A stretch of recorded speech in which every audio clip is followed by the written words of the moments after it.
akkuma guyyoo waariyoo jedhe hanga kaameraamaanonni kaameraa sirreeffatanii fakkeekkachiisa takka qaba.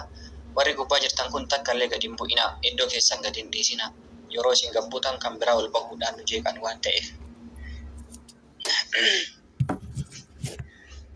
Assalaamu alaykum yaa ummata hayyuu. Warra Jimmaaf iluu kan Walloof karrayyuu, ummata yoo laalan garaan nama fayyuu, kan soddaaf soddaatii kan jaalaaf jaalalloo, warri baha biiftuu warri afran qalloo, Booranaa fi Gujiin kan Shawaaf Salaalee, miidhagina keessan ijji koo na laale. Warri Dambidoolloo kan Wallaggaaf Gimbii, Maccaa fi Tuulamni warri Dilbii, warri Sikkoof Mandoo giddugalli biyyaa, akkam nagaa jirtu Baaleef Arsiin tiyyaa. Warra argaa qofaan nama qabbaneessu, warra hamileedhaan nama jajjabeessu, warra Rabbi diin islaamummaa nuuf qoode, hundumti keessanuu anaa dhufu koode. Markazni tartiilaa dirree bohaartiiti, dirree qabsoo diiniif giddugala aartiiti, gaaddisa odaati alaaf manni kenna, waan isin barbaaddan qopheessuu dandeenna, irkadhaa boqadhaa akka feetanitti, manni mana keessan haga seetanitti. Guyyatu aruuza hamilee jaalalaa, abdiif na'iimatu har'a waliin galaa, bultii jaalalaati ifti yoomuun dhaamne, gammachuu jaraatiif har'a isin yaamne. Turtii yeroo dheeraaf kafalanii aarsaa, takka wal quuxessaa yoo garii wal faarsaa, wal falmii jaalalaa gaggeessaa turanii, karaa nagahaatiin har'a xumuranii, dhaddacha jaalalaa manni murtii taa'een, jaalalli umrii guutuu har'atti murtaa'e. Ijoollee qacalee bifti wal fakkaatu, bultiin teessan bultii jaalalaa haa taatu, walitti urgaawaa akka ilillii birraa, hamaa fi hammeenya haa qabu sinirraa. Jabbiin korma bahu haadarra beeksisa, abdii aamiin jedhe amma si eebbisa, hintalti tohortu takeettu tadeettu, tan hin dabarfanne tayaaman dhageettu, tan ajaja malee ufiin hunda beektu, intala aanaa fi firri waliin daaqu, tan diqqaa fi guddaan kayrii isii qaaqu, siif haa taatu jenna abdii keenya qaalii, maaf ustayoo aamiin narraa jette maali?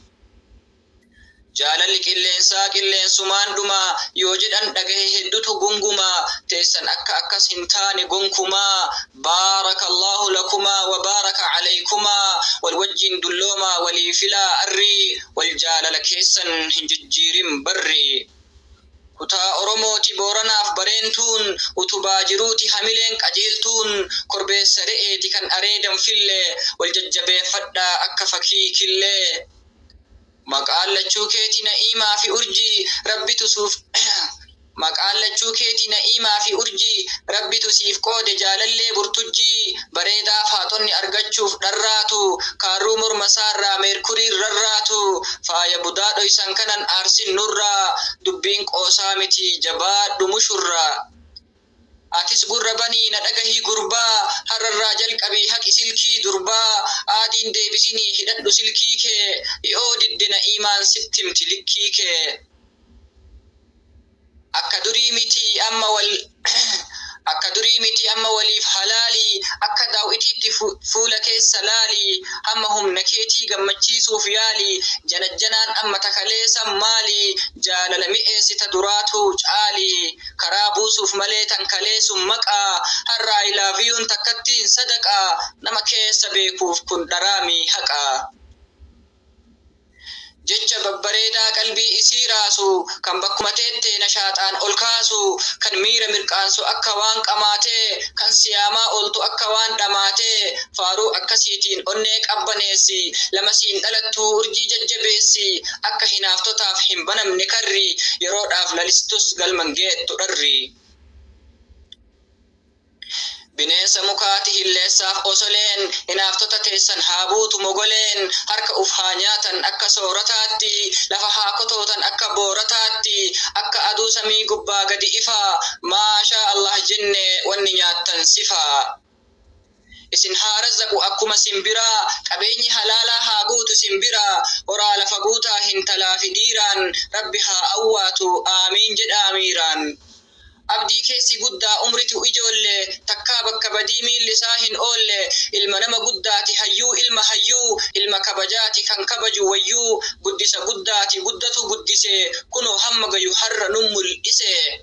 Yaanni isaa guddaa waliin oola hiriyoonni isaa hundinuu qondaala riyaadii fi muhee rukkaaba kaaliqaa bilchina isaanii atinuu laalika umrii hin laalidhaa mucaan kamisaati abdiin sabaa kunis hiriyyaa isaati. Kaampaasii tartiiltu akkatti gahoomse Ustaaz Nuuraddiintu barsiisee colloomse kanaaf barattoonni markaza tartiilaa diqqaaf guddaan isaanii dhadhaaf damma fiila. Ustaadaan hangafee galatoomaa hunduu hinaaftota isaanii qalbiin haa dhukkubdu laffaatanii jirtu aarsaan keessan jabdu dumti keessanuu galata addaa qabdu. Waraabulaa galatoomaa. Allahu akbar maashaallah tabaaraka rahmaan.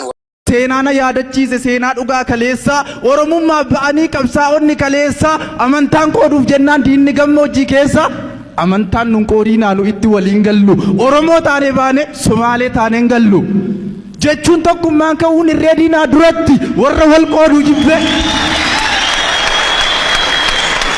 jechuun tokkummaan ka'uun irree diinaa duratti warra wal qooduu jibbee of wareege du'atti warra ilaalcha diinaa tokkummaan ifate wal qoodee jiraachuurra warra du'a filate kaayyoo magarsaa barii irbuu goota shiniigaa irbuu goota wankalee irbuu lafeef dhiigaa kunoo asitti argate hiika.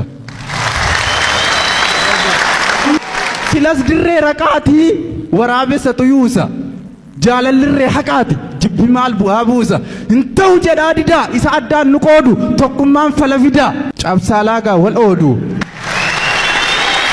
Silas maaliif wal qoonnamaa wal dadhabna fira kan tokko nu godhu hoo dhiiga oromummaa jira dhiiga isa na keessaa dhiiga isa si keessa iyye dhiiga oromooti dhiqanneen baanu keessa dhiiga waaqoo guutuuti dhiiga nadhii gammada dhiiga taaddasaa birruu dhiiga jaarraa abbaa gadaa dhiiga abiishee garbaa dhiiga aliyyii jirri iyye oromummaa. Musliimas taanu yookaan kiristaana oromummaa keenyaan nutu walitti taana. Gadi qabeen dubbadha abbaan fedhe haa dhaga'u. Sheek Hussein Qees Balaay Paaster Boggaalaa ta'u sababa amantaan Oromoon addan ba'u. Sababa kutaaf lagaan sababa amantaan nuti lama ta'uu dandeenya Oromoon tokko miti. Kan jedhu yoo jiraate tarii namni as keessa inni nagaan qabuuti dhaqee haa yaalamuuti hospitaalatti geessa.